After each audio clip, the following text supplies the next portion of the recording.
What is going on, fellow flock members? It's your boy Birdman1216 back with another Reddit storytime video. Last week we took a look at reddit.com/r/I-don't-work-here-lady, and this week we'll be taking a look at the Entitled Parents subreddit. Our first story today is called Entitled Mother Asked Me to Get Up at the Hospital So Her Kid Can Sit Down. First of all, I apologize if my English isn't very good, as I'm Spanish. I'm a girl, tall but not too intimidating really, 17 as of right now. So, a little backstory. My whole life I've been very weak to heat, like passing out kind of weak. Every summer I'd pass out very often, be at a weak state. It still happens, and it's a really hard time. Just now we find out. I'm sitting in the hospital as I'm writing this, waiting to get some tests done. I might have to get heart surgery. This was a shock and heartbreaking as I do international competitive figure skating to the point where it comes before school. So that sucks. But hey, we'll see what happens. This story is one of my several visits to the doctor where I had to stay overnight. I was with my mother as she was signing all the needed paperwork so I could finally go home. I was 16, very tired, and very weak. My mom found me a little couch to sit down while she did everything, barely enough for 2 people to fit, and left all her stuff with me so she didn't have to carry them. She has shoulder problems. That's when the entitled mother comes in. You know how it is. EM is the entitled mother. Mom and me are self-explanatory, and EK is entitled kid. She'd been walking in front of my seat with her kid. Her daughter was probably 8 years old and was a very sweet kid, dancing and hopping around and doing little singing. You know, like a little princess. So whatever brought her to the hospital wasn't a problem right now. Still, EM had been glaring at my seat and me, walking in front of me for a few times. All the other seats were taken. So I naturally grabbed my mother's stuff and put them on my lap so I can make at least a little room for EM's daughter to sit in. I tell my mom, of course. She's kind of superstitious about putting her purse on the floor. It's a thing that has been passed down in her family. Apparently it makes you lose money, but still, possibly sick kid. So another thing you should know about me. I have severe anxiety. I hate confrontation. I've been on meds and doing better, but it doesn't make confrontation any more pleasant. Mom, I'm moving your stuff so the little girl can sit down. Okay. Apparently that wasn't nice. EM just looks at me. It might not be perfect word by word, but here's what she said. Maybe I'm making this more dramatic, but I was sick and tired, so maybe I took it worse than it was. She can't sit down if you're there. I was a little weirded out by this. It's not like I was some 40-year-old man who had been creepily eyeing her daughter, but I did have a rock band shirt, so maybe EM thought I was the devil or something. But I didn't say anything else. I still kept my mom's stuff in my lap. Can't you just get up? You've been sitting there for a long time. I just stayed the night here on heavy meds. I'm not feeling very well. But insert child's name is sick. We've been here for an hour. I did my best not to mention that A, her kid was dancing, B, I had been there the whole night with no sleep. I made room for your kid. She can sit down. Yeah, but not with you. I don't know you. I'm sorry then. I don't know how to help you. EM, visibly mad. Get up! That's what you can do. I have orders from the doctor to be resting. I'm sorry. When my mom was done, she came back to ask what was going on. EM was too embarrassed to say she tried to force me to get up. And hey, with whatever dignity EM had, she went to find another seat, which she luckily found without having to bother anyone else. I know this isn't a story with yelling or EM getting kicked out and everyone clapping and her kid being a brat. And EM was probably tired. Maybe her kid really was sick. I never dared ask what she had because doctors can't talk about other patients. And she was just trying to do the best she could for her kid, and I feel like an asshole for not getting up at all for her since she was very young. But then again, I did give her kid somewhere to sit. I just hope she wasn't using her kid to sit down herself. I don't think it's that special of a story, but it still pissed me off, and I thought I'd share. I saw this subreddit on YouTube videos and thought this would be a perfect place to let this out finally. I made an account specifically to post here. I didn't have any stories with entitled parents since then, and hopefully I won't in the future. I really like the added element of realism to this story. It just makes it a lot more believable. It's not one of those crazy stories like the author says where everyone claps or the police were called and this woman got kicked out of the store, because I feel like there's just this formula for stories on this subreddit that involve the police coming and whoever the OP doesn't like getting arrested. So I like how this sort of deviates from that and is a lot more believable, and I'm very inclined to believe that this is a story that did in fact happen. Our next story is called I Ruined Neighbor Kid's YouTube Dreams. I've just started running an online D&D game. Last couple of sessions I noticed my connection was really bad. The usual stuff didn't help. After a while, I found out that a couple months ago, my neighbor had borrowed the Wi-Fi password from my girlfriend because they were having connection problems. It was only supposed to be for a day or two while their new ISP connected them. Saturday before last, I changed the Wi-Fi password. Connection is better. On Sunday, the neighbor's wife turns up. Is something wrong with the internet? I can't log on. I changed the password. Oh, can I have the new one? No, you were only supposed to borrow it for a few days while you got your own connection, and I couldn't get a connection when I needed to. There's a short discussion that boils down to, oh, well, I didn't think you'd mind. I didn't if it was for a few days. It's been about 3 months. But you have it anyway. Yes, because I pay for it, and when you use it, you're holding something I pay for and making it worse for me and my household. That evening, my girlfriend mentions that she's gotten a text from the same neighbor saying they're having problems with their internet again and that she'd lent them the new password.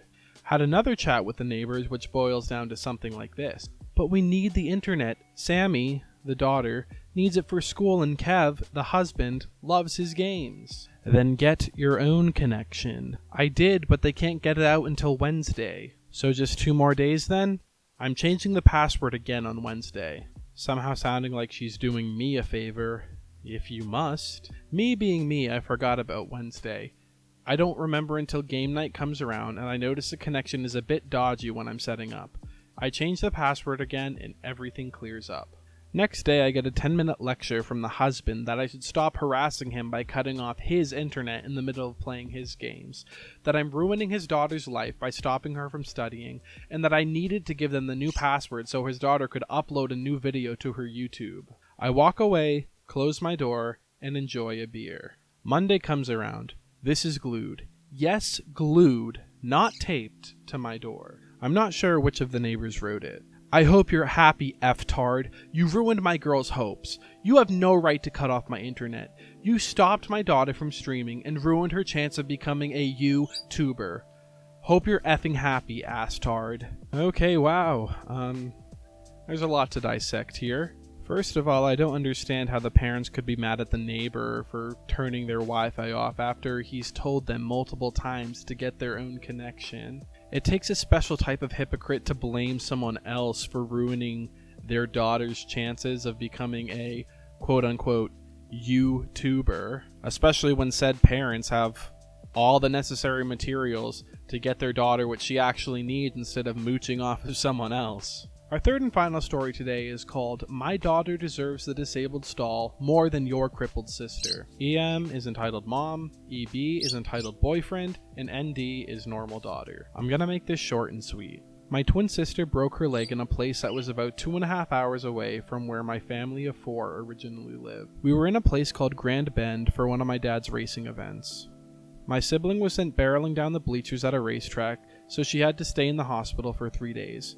May I mention that at the time we were both 17 and extremely close. During the second day, she got her cast on, and so we decided to go out for dinner at a restaurant that wasn't reservation fancy, but also wasn't McDonald's casual. On our way into the parking lot, we saw a group of 8 walk into the entrance after giving the valet their keys to their crappy suburban van. There was a 5-year-old being held by who I assumed was their mother. The mother was flirting with what seemed to be her boyfriend or husband, 1 other couple, and 4 10-looking-year-old kids.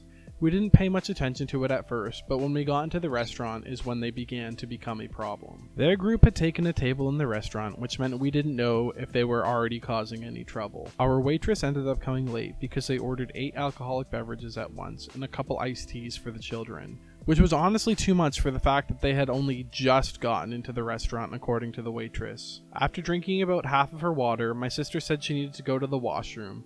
I volunteered to go with her since she couldn't walk without crutches.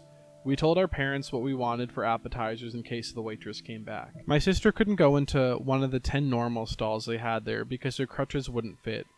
I couldn't hold them because I needed to lower and help my sister on and off the toilet, and she couldn't just hop with 1 foot because the cast was heavy. When we got into the washroom, we noticed a lady from earlier was dragging her daughter into the disabled stall. "Excuse me," I said, hoping to get the woman's attention. "What do you want, stupid teenager?" Entitled Mom yelled back at me.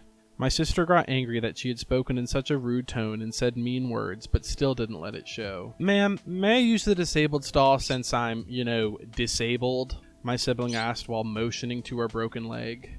Normal daughter started slowly inching away from the stall, knowing my sister needed it more. "Sweetie, come back here," entitled mother said. Her daughter stayed in between me and my sister and her own mother. "Ma'am, please, we can't fit the crutches in one of the normal stalls, and I can't hold them because I need to help my sister on and off the toilet." She refused to move, so I slowly walked closer. You could tell my sister's bladder was about to explode, so we needed to get in the stall as fast as possible. I slightly put my hand on entitled mother's shoulder, but she fell to the ground screaming, "Assault! Assault! These kids are trying to rob me!" My sister shouted, "What?" as entitled boyfriend and our parents came rushing in.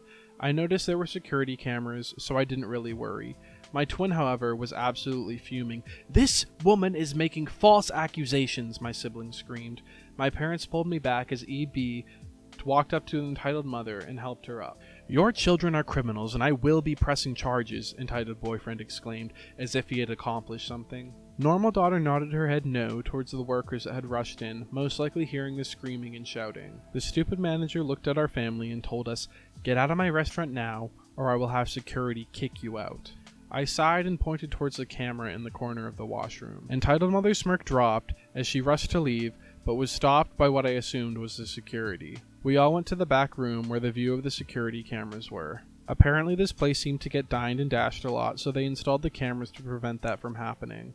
We all watched the footage, the glare entitled boyfriend was giving me growing harder and harder. After reliving the dreadful event, the manager looked to the entitled mother and entitled boyfriend. "If you don't leave right now, I will call the police, and if you ever set foot in here again, I will have you arrested." My parents seemed happy knowing we didn't do anything illegal and no charges were pressed.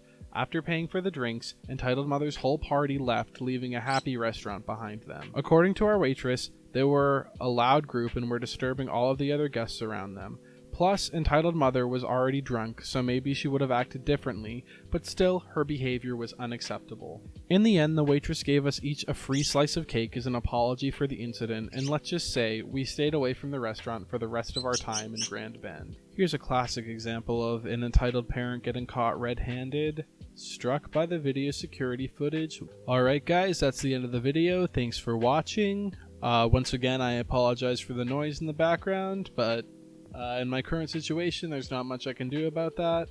I really do have a lot of fun making these videos, but since I'm currently enrolled in university as well, I need to find a balance to manage my time. I'm going to shoot for uploading 2 to 3 videos per week, and let me know down in the comments what subreddit you'd like me to look at next. As always, links to all the stories can be found in the description box below.